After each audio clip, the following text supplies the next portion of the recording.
You're listening to the OCF Crosspoint podcast. This is the podcast dedicated to sharing stories of military life at the intersection of faith, family, and profession.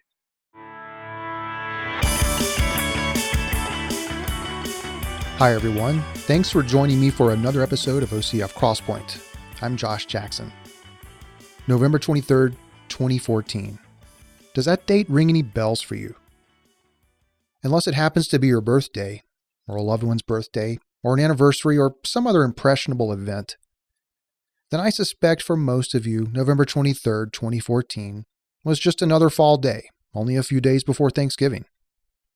For my guest today, that date will forever be etched into his memory, an emotional connection that he likens to how a person might recall an event like 9/11. I mean, isn't that a day that, for most of us, is so vivid even nearly 18 years later that if someone were to ask you, where were you on 9/11, you'd immediately remember certain details of that day. Details that on any other day are nearly forgotten as quickly as they happen because they're so mundane or so routine. But throw in a life-changing event, and all of a sudden the mind is like a sponge, soaking up every drop of emotion and experience perceived by the senses. For Col Rich Tatem, United States Air Force retired, November 23rd, 2014 is the day his son Brennan committed suicide. Today, Colonel Tatum will share Brennan's tragic story with you. He'll also challenge you to do several things. And these things apply whether you're a junior officer, a flag officer, or somewhere else in the ranks. Develop social resilience for yourself and for those you lead. Prepare for what he calls the crucible moments of life. And probably most importantly, remember that you are your brother's keeper. If you see someone in trouble, help them. Okay, let's jump into my conversation with Col Rich Tatem as he shares his story of military life at the intersection of faith, family, and profession. Colonel Tatem, thanks so much for being on the show. And let me just have you tell our guest a little bit more about you. What is your story? So thank you, Josh. I'm really pleased to be here today with you. I'm grateful to have this invitation and to talk a little bit about my story, which is truly a story of grace and salvation and God's power rolling in when we're at the end of our own rope. I am a retired colonel from the United States Air Force. I primarily spent most of my time flying aircraft in the Air Force. I was an air refueling pilot as well as a remotely piloted aircraft pilot. But I've always been kind of a humanities major. I actually took humanities as my major at the Air Force Academy, graduated in 1988, and then went on to get a master's degree in French. I was fortunate enough to be able to study in Paris. I taught for 5 years at the Air Force Academy, French, and then also English composition. So I've always kind of had this, what you might call an artsy-fartsy side to me. I've been very interested in philosophy and those kind of things. But unfortunately, at a point in my life when my son was 19 years old and he was in college, he was a sophomore at the time, he elected to take his own life. And that caused a very deep introspection in me to understand why that happened, how a young man who had lots of things going on for him, like my son, could get to that point. Is there anything that I could have done better or things that I missed? Not to really beat up on myself because we could always be better parents, we could always be better people, but just to really analyze the situation and to try and learn from it, and also to grieve through, obviously, what was a very distressing process for myself. So we'll talk about those things today. I'm grateful to be with you, and thank you for your time. I appreciate it, Josh. Absolutely. Well, let's go ahead and dive in a little bit to Brennan's story, Brennan's life. Tell me more about your son's life. It sounds like, by all accounts, he seemed to have a lot going for him, so much really to keep him on the right path. But how did that change? What happened? What seemed to change in his life is his mother and I were divorced when he was 5 years old. We were able to become friends after the divorce and raise him together as best as we could. And so for the most part, he went to a small Christian school where he only had 25 people that graduated in his class. He ended up going to a Christian college. I don't really want to name the name of the college, but it was an Ivy League, but it was a small private school, probably the next tier down. He was able to, because of some military benefits that I had for education, pretty much get his whole college years paid for, both room and board and tuition, and had lots of things going for him. You don't get into a school like this little private school where he was unless you have great grades, great academic scores on the SAT and the ACT, great recommendations from your teachers and your coaches, just all that kind of stuff going for him. So he gets out there and he joins a fraternity, and that was actually a decent group of young men at this university. He joined choir, the local choir at the university, but he actually made the traveling choir as a freshman. He was a very talented artist in the sense of music and acting and those type of things. And so he had a good group of friends going for him. But one thing that he always had is what I would call champagne taste on a beer budget. This university is located in an area of the country where it's a very wealthy area of the country. And he kind of left that initial group that I was talking about, his fraternity and his choir friends, and hooked up with a group of kids that were very much into the college partying life. And they were very wealthy. They lived off campus at a large house, though, and it was all the debauchery that you could think about was going on at that house. And so eventually he kind of migrates away from this good group of friends and moves towards this bad group of friends. And, lots of biblical lessons there come to mind. If you can read right through Proverbs, the first chapter, where, Solomon will tell his son not to hang out with carousers, that they'll lead you down a bad trail and lead you to death. A man will reap what he sows comes to mind. So he got himself caught up and cracked that door open to evil, as I like to say. And then, once you crack the door open to evil, we think we can handle whatever we think is going to come in through the crack. The problem is we don't get to decide what comes in through the crack. And we have to remember that we're fighting spiritual battles out there, not necessarily flesh and blood. And I believe that he knew what he was doing. I actually have an essay from him that says, "I know that the love of money is the root of all evil." And he goes on to explain some things about that. Jesus said, "If you love me, you'll keep my commandments." And it's a very dangerous thing to willfully turn our back on those commandments from Jesus. He loves us, and he put those things in places to restrain our behavior, to keep us safe. And in the ultimate end analysis of things here, he kind of turned his back on those spiritual lessons that he knew and on his relationship with Christ, and opened himself up to the enemy and the spiritual warfare that the enemy is able to wage against us when we don't have the armor of God around us.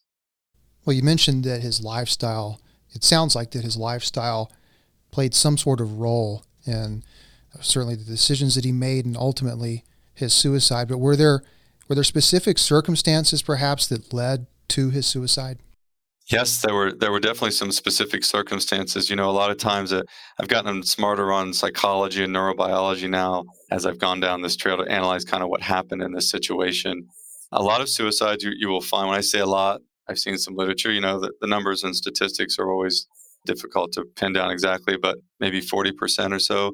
A lot of suicides, there'll be a romantic component to it. He ended up in a situation with what I would call a very unvirtuous young lady who did not treat him well. We found notes from him in his room, talked about how she used to hit him and how they used to do drugs together, and how she would not respond to his text messages and phone calls and joke about cheating on him. And so, we need to be really careful about not yoking ourselves with unbelievers. And the young lady was certainly not a believer.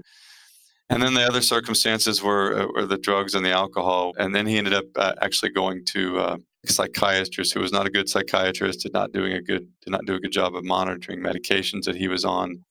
So you throw things like a lot of marijuana. He was smoking marijuana. He got a medical marijuana license to go buy that, along with some psychotropic drugs that he was taking. A bad romantic relationship which then impacts the grades, right? So he sees his future kind of going down the drain in college. He's not getting the grades that he wants to be able to go to law school, which was kind of his goal. And so all those things combine at some point. And, people commit suicide when they don't see any hope that tomorrow or any day after today is going to be any better than today. So you throw in drugs, alcohol, psychotropic drugs, and a failed romantic relationship, and there you do have a recipe for someone to take their own life. Well, Colonel Tatum, I know it's a painful memory, but if we could go back to that day, where were you when you first got the news? Can you walk our listeners through that? Maybe how was that news communicated to you? Yes, that was a painful day. I think most of us who are listening now probably were alive to some degree on 9/11, alive in the sense that we were old enough to remember what happened. Maybe a few of us aren't, but those emotional memories get put into our brain at a very deep level. And so I was walking through a grocery store with my wife, and it was a Sunday, and it was about 6 o'clock in the evening, and we were in the aisle getting ready to buy some salsa. And I got a phone call on my phone. I didn't recognize the number, and it was a call from a member of the coroner's department. And the man told me what happened. And that was a very shocking moment. I think I know from my military training, you kind of go into an alert mode or an emergency mode. And so I just kind of started to think about, okay, what do I have to do here? This is somewhat of an emergency. I need to, some things need to start happening now. I will say that my wife was very good in supporting me. She could see that while I was kind of focusing on the logistics of this whole thing, she called some members of a Bible prayer group that we had, and within 30 minutes, we were all back home at my house, and they were supporting me. But that's how I got informed by a phone call from a coroner's office, and that is a definite memory that is deep in my memory for the rest of my life, no doubt. Well, you mentioned your military training came into play, but as a parent, how do you begin to process what you just heard on the phone call? What was your immediate reaction? I mean, do you finish your grocery shopping or do you leave immediately? You leave immediately. You leave immediately. We put some, actually, now that I look back at it, I think that we actually went, we had a few things in our cart. We kind of bought those and took those home. I was trying not to panic. I was trying not to, so as a parent, right, you are panicking maybe as you're talking about, geez, my son is dead. Oh my gosh, there's obviously emotions that are running through your brain and through your heart at that point. And so I think there was this balance between, okay, you're a military officer, get a hold of yourself. It's an emergency situation. The plane's on fire. You got to handle it. You got to run the checklist. You got to do what you got to do. And then there's that other part of me, the parent part, is, oh my gosh, I can't believe what's going on. So it's kind of a battle between those two parts of me, the parent versus the military aviator trying to handle the emergency. So yeah, that's how it went down. What was your reaction toward God? There's a very interesting incident that happened concerning that very question about my reaction towards God. And I think for the first 48 hours, I was just kind of in that handle the emergency mode. But anyway, I get out to the university and they were nice enough to put me up on campus. And so I didn't really sleep that first night that I was in their campus hotel, but I got up in the morning. And on this particular campus, you can, it's a very nice view out in front of this hotel. And so there's a garden out there. So I went out there very early. I didn't sleep much, trying to catch the sunrise. And so I'm walking out of the hotel and the sun is rising and it's this very beautiful scene. And I think that was the first time, like, all right, okay, I'm here. I got all the logistics done. I need to get to this point. I'm ready to handle this. And I said, okay, God, I really need you right now. You said you'd never leave me or forsake me. It'd be nice for you to roll in at this point. And we never know maybe how God speaks to us, but I can tell you that the immediate thought that came to my mind was, Rich, I'm with you. But now you too know what it feels like to lose a son. So I knew he was with me, right? And so if God's for you, who can be against you, right? So at that point, I was like, all right, you're on my side, you're with me, let's go. Let's get her done. I didn't at that point, for whatever reason, I didn't have any reactions of being upset with God or trying to fight it out with him or why did this happen? I don't know. I just knew that at that point I was going to have to walk with him, right? I was just going to have to walk with him and he was going to have to walk with me. And there was no point fighting him at this point. It was over. It was done. And I was just going to have to walk in God's will at this point. You mentioned on the day that you heard the news that after you guys had left the grocery store, within the hour, you had met with a Bible study group. Can you tell me a little bit more about that and what was the importance and the significance of having that group of people around you during such a time as this? So that in Ecclesiastes, there's a great passage in there that talks about what I might call being my brother's keeper. And it talks about the fact that when one falls down, it's good to have somebody there to pick us up. When we're cold at night, it's good to have somebody there to lie down with us to keep us warm. A cord of three strands is not easily broken. And what that's telling us is that we are called to be in community. We are called to be in relationship with other believers because this spiritual warfare, this spiritual battle that we're going to fight, we can all get to the end of our rope. And we have to build that up in advance, right? By being involved in Bible studies, by being involved in our church, by being involved in volunteer organizations where we build up our friendships and our social resilience, so that when we get into our crucible moment, right, our moment where the heat gets turned up on us as we go into these crucibles, that these people who are going to pick us up when we're falling down, these people who are going to lay next to us when we're cold at night, right? When we're in the crucible, they're there, right? And the cord of three strands is the three strands are ready to be tied together so that we can't be broken. And we have to do this in advance of the crucible moment, because once we get into the crucible moment, it's too late. Those strands have to be tied and ready to go, and those friendships and those bonds have to be ready to roll in when the crucible moment happens. So it's incredibly important that we build these things up in advance, because these crucible moments are coming in all of our lives, and we don't know when they can come. They could come tomorrow, they could come in a year, they could come in 10 years, but they're coming, and we never know, and we have to be ready for them. In the aftermath of Brennan's death, did you wrestle with such questions as, what did we do wrong as parents or as a family, and how could this happen? And if so, how did you work through those tough questions? We can always be better parents. We could always be better people. But I think what it basically comes down to is we were not in tune enough with our ability to, what I call, see other people's humanity and try and understand their needs, objectives, and challenges. And we were too self-focused on things like, towards the end, as things started to go downhill for my son Brennan, he kind of broke contact with us. He wouldn't talk to his family as much. He wouldn't respond to emails and phone calls. And so we kind of looked at that as him being disrespectful, him not treating us appropriately as parents.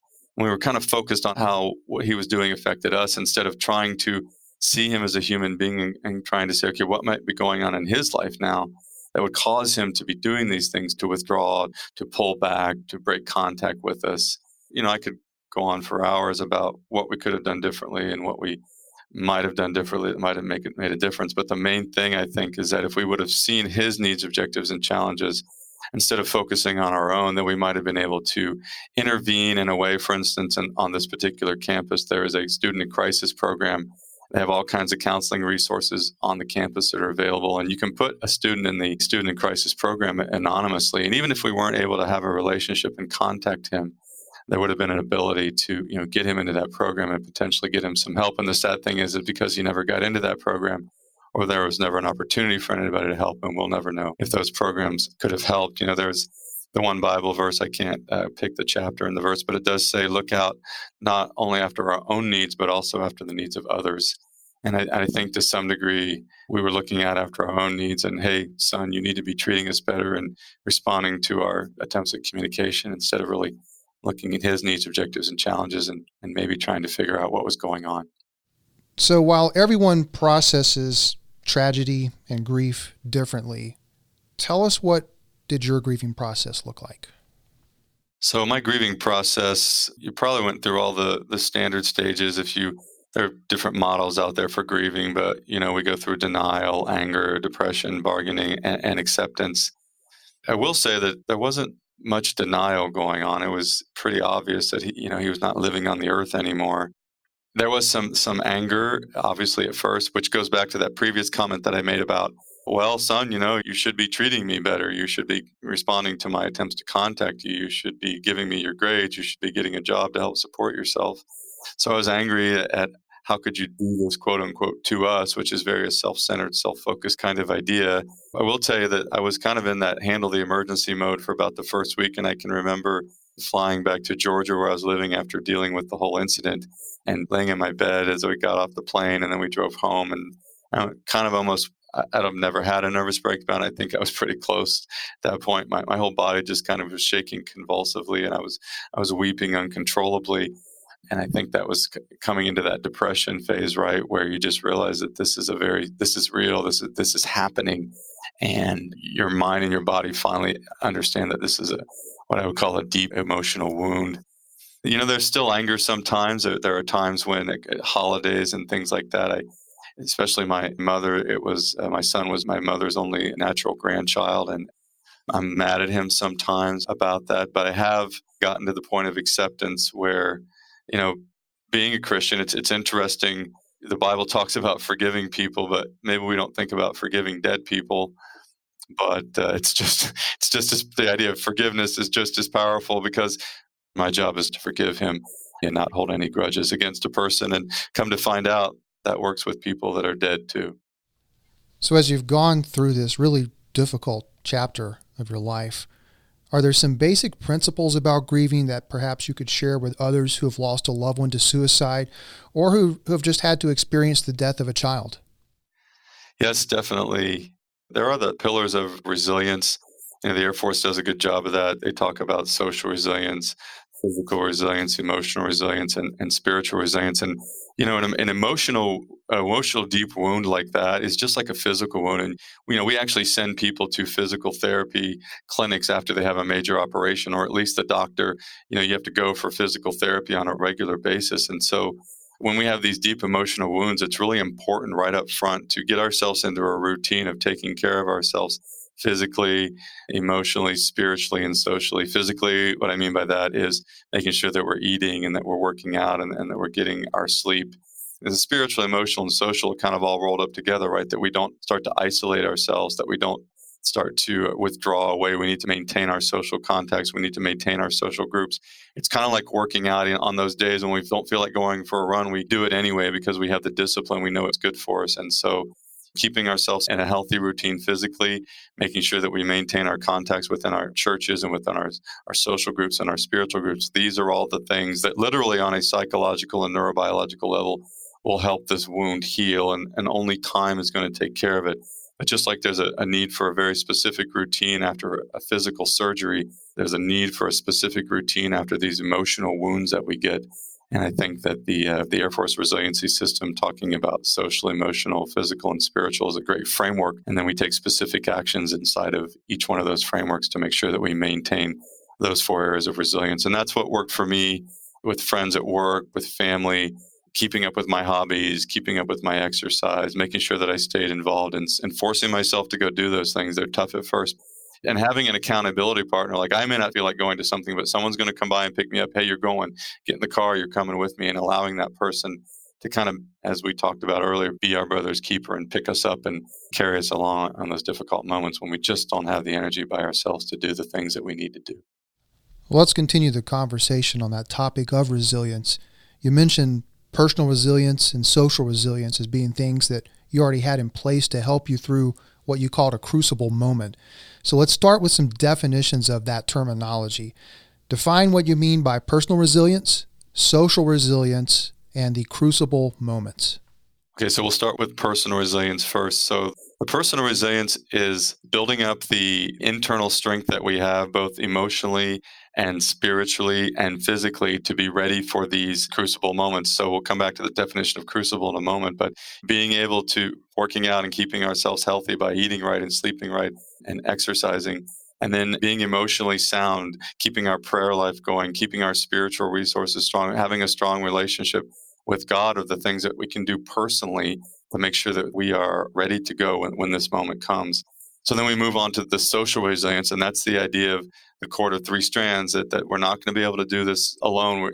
People get to the end of their rope, no matter how strong they are.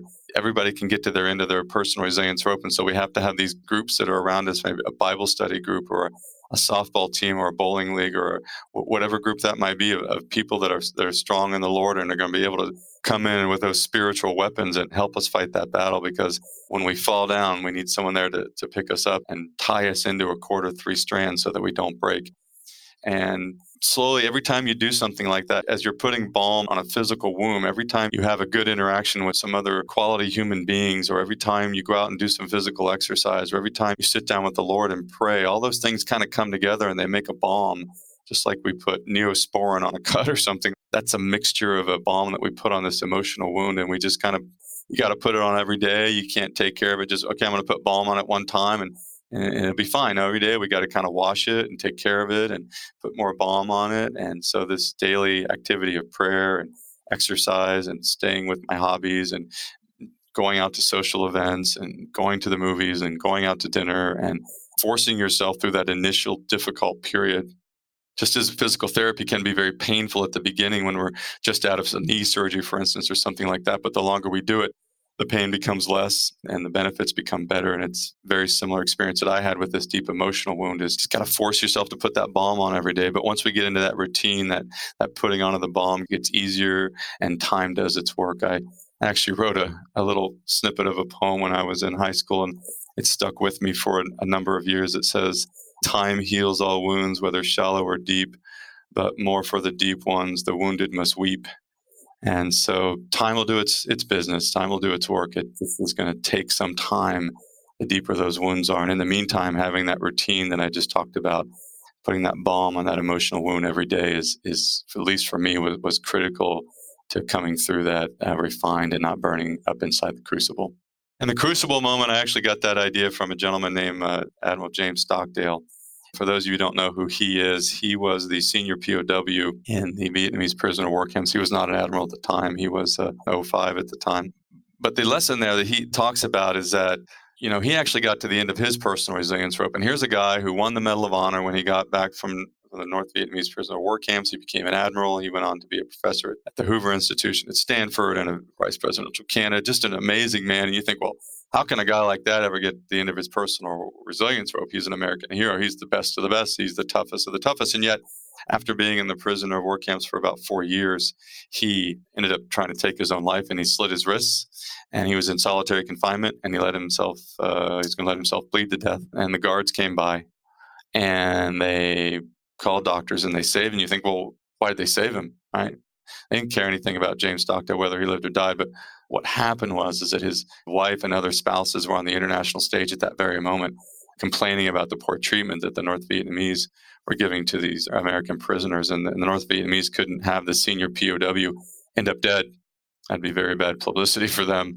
And so it was really this social resilience that he'd built up in his marriage and with his wife previously that kind of rolled in at that very moment and saved him. And then, when people would come back from the torturing, these are the crucible moments, right? A crucible, if we know what that is exactly, it's a container and we put things in it and we refine them. We burn off the impurities, things like metals, for instance. We can put metals in there and burn off the impurities to maybe get gold, for instance.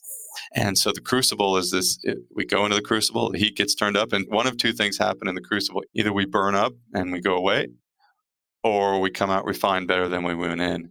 And so if we're going to come out refined better than we went in, we're going to have that personal resilience. And then we're all going to get to the end of our social resilience rope, and then we're going to have that social resilience together with us. So you put a good relationship with the Lord along with a cord of 3 strands together, and bam, you have maybe the formula that gets us through those crucible moments and helps us come out perfected and refined better than we went in, as opposed to just burning up inside the crucible.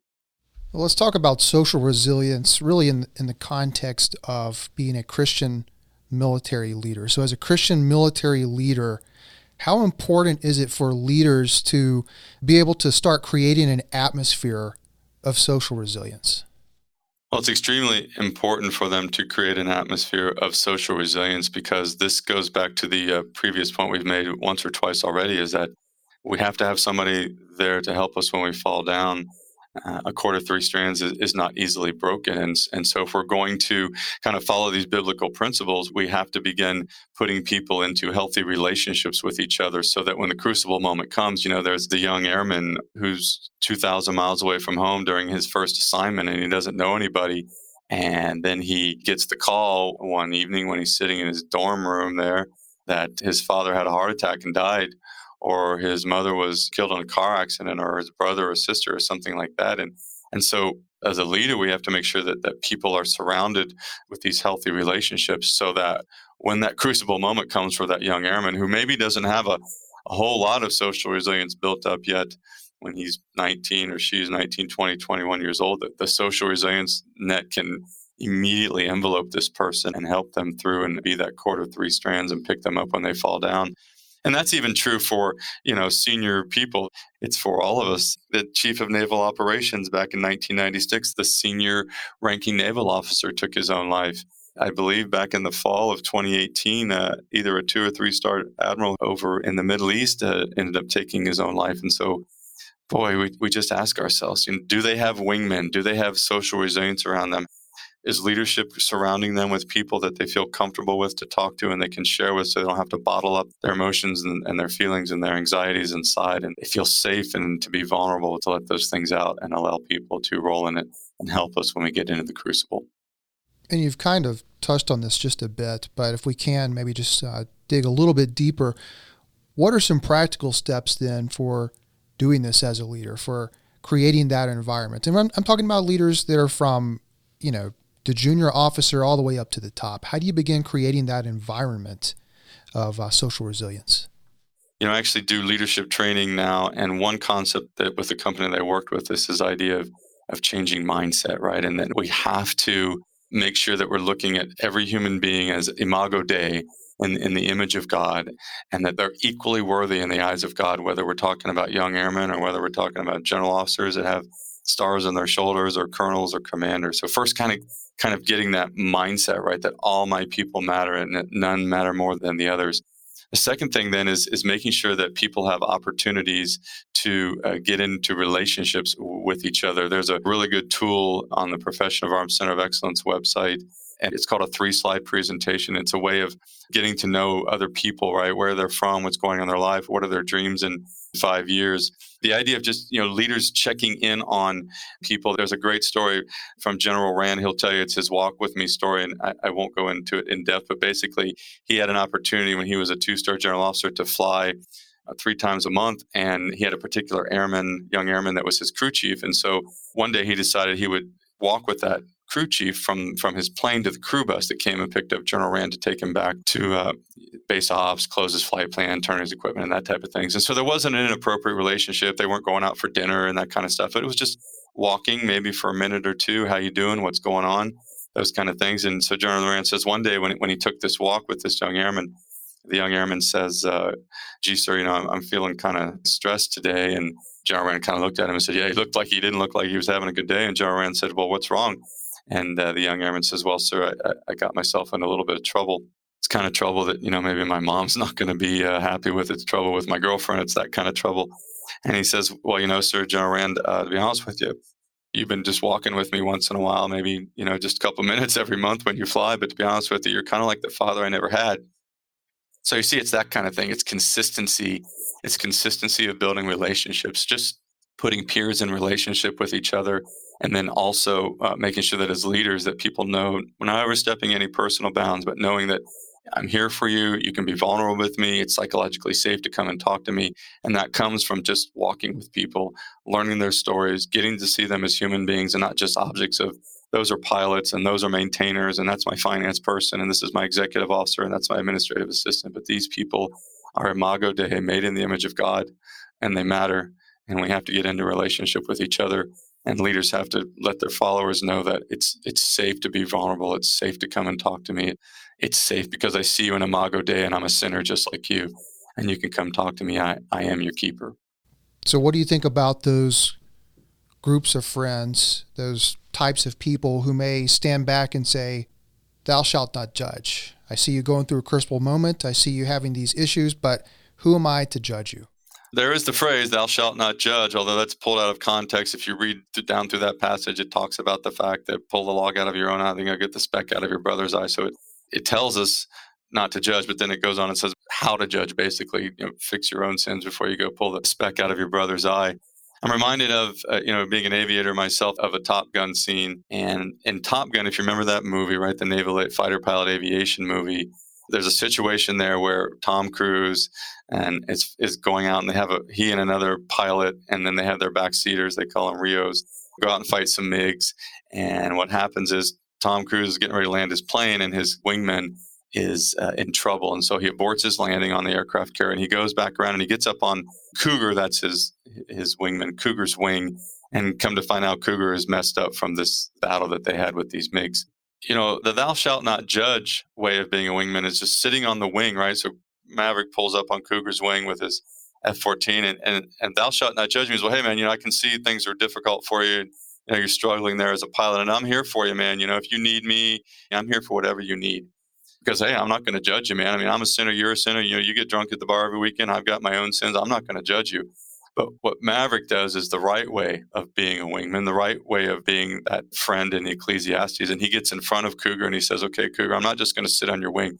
I am going to judge you. You're messed up right now and you need help. And so he gets in front. He takes the lead in the flying formation and he leads Cougar back to the aircraft carrier. Now, Cougar's got to save himself, right? Cougar's got to land his own plane. Can't save people. That's a decision they have to make for themselves with a relationship with the Lord or get themselves into rehab, whatever that might be. But the idea is, I'm not just going to sit here with the thou shalt not judge attitude. My son's friends, actually, I was able to talk to a couple of them, and they basically told me that they knew what was going on, but they didn't want to intervene or say anything because they didn't want to judge my son for the kind of friends that he had. And I understand that sentiment. Hey, they're 19, 20 years old. I don't blame them. They're just young adults. We all have room to grow spiritually. But that is a dangerous way to be because the enemy's out there. He's prowling around like a lion. He's looking to take people down. When those spiritual battles happen, we can't just keep our armor in its bag somewhere. We have to pull it out and fight these battles for each other in these spiritual battles. And so thou shalt not judge. If we just take that out of context, it's a very dangerous thing. There's plenty of other places, especially in the New Testament. We're told by Paul to restore sinners in gentleness, speak the truth in love. So there's lots of other phrases in the New Testament, especially that would tell us that don't take thou shalt not judge out of context. You have to read it in context with the whole rest of the New Testament. We are called to restore sinners and bring them back from their evil ways, no doubt about that. Colonel Tatum, what would be your advice and encouragement to someone out there right now who might be struggling with suicidal thoughts, or that person who knows someone who is struggling with suicidal thoughts and hasn't yet built up that social resilience? So I do have some words of encouragement and advice, and I need to tell you a quick story here. I was fortunate enough to be at an Air Force base talking about my son's story in front of a large auditorium of people. The next night, I was fortunate enough to talk to the senior spouses on base, talking about the same idea, my son's story, and this idea of personal resilience and being a good wingman and not just standing by and watching people self-destruct. And so at the end of my presentation, the wing commander's wife gave her an opportunity to speak as the senior spouse in the room. And she started crying. And she basically told me the story of how the day prior, after hearing my son's story, there was a sergeant in the audience who knew of another NCO that was struggling with potential suicidal thoughts. But this person didn't want to, quote unquote, tattle because and didn't want to get them in trouble and put their career in jeopardy. But the wing commander's wife finally said, look, you can be more concerned about your friendship, right? Feeling comfortable or making sure that this person gets the help that they need. So, the words of encouragement are, yes, it's a difficult situation. There might be consequences if someone is doing drugs or into criminal behavior or whatever, but we have to confront this behavior because one of three things is going to happen. Either they're people that are into self-destructive behavior, as we said before, they're going to get help, or they're going to end up in jail, they're going to end up dead. And we have to be smart about how we do this. We can, there are first sergeants, there are commanders, there are chaplains, there are mental health workers. Sometimes it might be safe to confront somebody. Sometimes maybe it's not safe to confront somebody directly based on the criminality of their activity or just what they're doing. Or maybe we've tried 3 or 4 times and we're not getting anywhere. But we do have to have the personal courage to step up and say, I cannot let this self-destructive behavior happen anymore, not only for that person, but also for the military and the unit at large, as it's detrimental to the good morale and welfare of the unit. If you're someone that is struggling with suicidal thoughts, the main word I have of encouragement is that remember this idea of imago Dei. You were knit together in your mother's womb by God, as David says in the Psalms. And there are people that love you out there. Your first sergeant, your commander, your office mates, even if you don't quote unquote necessarily get along with them and you don't feel the love, I guarantee you that if you will just sit down with somebody that you feel comfortable with, and this is why we talked earlier about the idea of social resilience, right? Please find somebody that you feel comfortable with and get these thoughts of hopelessness out so you don't have to hold them in anymore, because there is hope. But the main thing is to get in contact with somebody and start beginning a dialogue to talk about these feelings that you're having, because you are immensely worthy. You are made imago Dei in the image of God. So talk to somebody. You're worth it. That's going to do it for another episode of OCF Crosspoint. As always, if you have an idea for a guest, topic, or story you'd like for us to consider on a future episode of Crosspoint, send an email to me at podcast@ocfusa.org. Thanks for taking part of your day to spend it with us. We hope you'll join us for the next OCF Crosspoint. The views expressed by the hosts and guests of Crosspoint do not necessarily reflect the official policy or position of Officers Christian Fellowship of the United States of America, its governing council, staff, or of the U.S. government, the Department of Defense, or any branch of the U.S. Armed Forces. For more information about Officers Christian Fellowship, go to ocfusa.org.